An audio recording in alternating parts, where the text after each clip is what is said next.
کون بنے گا سب سے بڑے شہر کا میئر؟ جوڑ توڑ جاری، سیاسی رابطوں میں تیزی۔ پیپلز پارٹی کا جماعت اسلامی کے ساتھ مذاکرات کا اعلان۔ جماعت اسلامی نے مل بیٹھنے کے لیے مبینہ متنازع نتائج میں تبدیلی کی شرط لگا دی۔ پی ٹی آئی میئر کے عہدے پر حافظ نعیم الرحمان کی غیر مشروط حمایت پر تیار۔ قومی اسمبلی کی 35 خالی نشستوں پر عمران خان اکیلے ضمنی انتخاب لڑیں گے۔ حکومت کے خلاف تحریک انصاف نے بھی ترپ کا پتہ پھینک دیا۔ پی ڈی ایم ضمنی انتخاب میں حصہ لے نہ لے، عمران خان ان نشستوں پر جیتیں گے۔ اسد عمر نے قومی اسمبلی سے پی ٹی آئی رہنماؤں کے استعفوں کی منظوری کے بعد حکمت عملی بتا دی۔ شاہ محمود قریشی کا اسپیکر قومی اسمبلی سے تمام 125 اراکین کے استعفے منظور کرنے کا مطالبہ۔ اسمبلی میں واپسی کے اندیے پر حکومت کا جوابی وار، اسپیکر کے 35 اراکین کے استعفے منظور کر لیے۔ پی ٹی آئی کے 33 اور عوامی مسلم لیگ کے 2 اراکین شامل۔ شاہ محمود قریشی، فواد چودھری، اسد عمر، پرویز خٹک، اسد قیصر، حماد اظہر، مراد سعید، شیخ رشید، شفقت محمود، شہریار آفریدی، علی زیدی، زرتاج گل رکن قومی اسمبلی نہیں رہے۔ الیکشن کمیشن آف پاکستان نے 35 اراکین قومی اسمبلی کو ڈی نوٹیفائی کر دیا۔ اپوزیشن، پارلیمنٹری لیڈر اور اس کے ساتھ جو پبلک اکاؤنٹس کمیٹی ہے، یہ 3 جو آفیسز ہیں یہ تحریک انصاف کے ممبران کو دیے جائیں اور انہیں جو ہے وہ نامینیٹ کیا جائے گا ان 3 عہدوں کے لیے۔ اپوزیشن لیڈر، پارلیمانی لیڈر اور پبلک اکاؤنٹس کمیٹی کی سربراہی۔ فواد چودھری کی قومی اسمبلی میں واپسی کی شرائط دھری کی دھری رہ گئیں۔ محمود خان نے خیبر پختونخوا اسمبلی کی تحلیل کی سمری گورنر کو ارسال کر دی۔ گورنر نے دستخط نہ کیے تو اسمبلی 48 گھنٹے کے بعد از خود تحلیل ہو جائے گی۔ وزیر اعلیٰ نے اپوزیشن لیڈر کی جانب سے روابط کا دعویٰ مسترد کر دیا۔ بے بنیاد اور جھوٹے بیانات سے کوئی فائدہ نہیں ہوگا، محمود خان کا انتباہ۔ پنجاب میں نگراں وزیر اعلیٰ کی تقرری پر وزیر اعلیٰ اور اپوزیشن لیڈر کسی نام پر اتفاق نہ کر سکے۔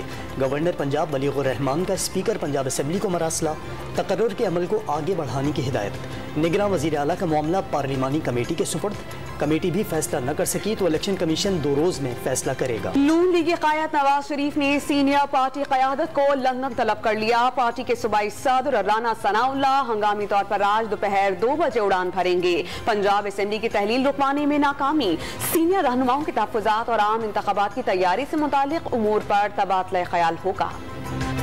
مریم نواز جنوری کے اندر واپس آ جائیں گی۔ میاں نواز شریف کی واپسی کے لیے منصوبہ بندی کی جا رہی ہے۔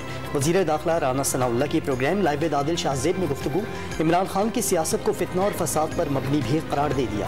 عمران خان نے قومی اسمبلی میں واپسی کا اعلان کر کے غلطی تسلیم کر لی۔ اپوزیشن لیڈر راجہ ریاض کا تحریک انصاف کے ساتھ اپوزیشن بینچز پر نہ بیٹھنے کا اعلان۔ عمران خان کی ٹکٹ پر الیکشن لڑنا زندگی کی سب سے بڑی غلطی قرار دے دی۔ کراچی کے بلدیاتی انتخابات میں پیپلز پارٹی کو ضلع شرقی سے ایک اور کامیابی مل گئی۔ چنیسلر ٹاؤن کی یو سی 6 میں دوبارہ گنتی کے بعد پی پی امیدوار کامیاب قرار۔ نشست پہلے جماعت اسلامی نے جیتی تھی۔ پیپلز پارٹی کی کل نشستیں 94 ہو گئیں۔ جماعت اسلامی 86 نشستوں کے ساتھ دوسرے اور پی ٹی آئی 40 سیٹوں کے ساتھ تیسرے نمبر پر۔ الیکشن کمیشن کے حتمی نتائج کا انتظار۔ کراچی کے بلدیاتی انتخابات میں مبینہ دھاندلی کے خلاف جماعت اسلامی کا ملک گیر احتجاج۔ سراج الحق کی قیادت میں پشاور میں ریلی، کئی شہروں میں کارکن سڑکوں پر نکلے۔ ضلع غربی میں ڈپٹی کمشنر آفس کے باہر تاحال احتجاج جاری۔ تحریک انصاف کا ضلع کماڑی کے آر او دفتر کے باہر مظاہرہ۔ دونوں جماعتوں کا نتائج کی درستگی تک احتجاج جاری رکھنے کا اعلان۔ انتخابی نتائج پر تحفظات ظاہر کرنے والوں کو وزیر اعلیٰ سندھ مراد علی شاہ کا الیکشن کمیشن سے رجوع کرنے کا مشورہ۔ حیدرآباد کا میئر جے اعلیٰ ہوگا۔ پیپلز پارٹی نے سب سے زیادہ 94 سیٹیں جیت لیں۔ ٹھٹھہ اور سجاول میں جے اعلیٰ کا کلین سویپ۔ وزیر اعظم کی بھارت کو سنجیدہ مذاکرات کی پیشکش، ماضی سے سبق سیکھا ہے، جنگ نے ہمیشہ دونوں ممالک کے عوام کو نقصان پہنچایا، بھارت مذاکرات کی میز پر آئے اور مسائل کو حل کرے۔ شہباز شریف کا عرب ٹی وی کو انٹرویو۔ مقبوضہ کشمیر میں جاری ظلم و ستم روکنے اور وادی کی متنازع حیثیت بحال کرنے کا مطالبہ۔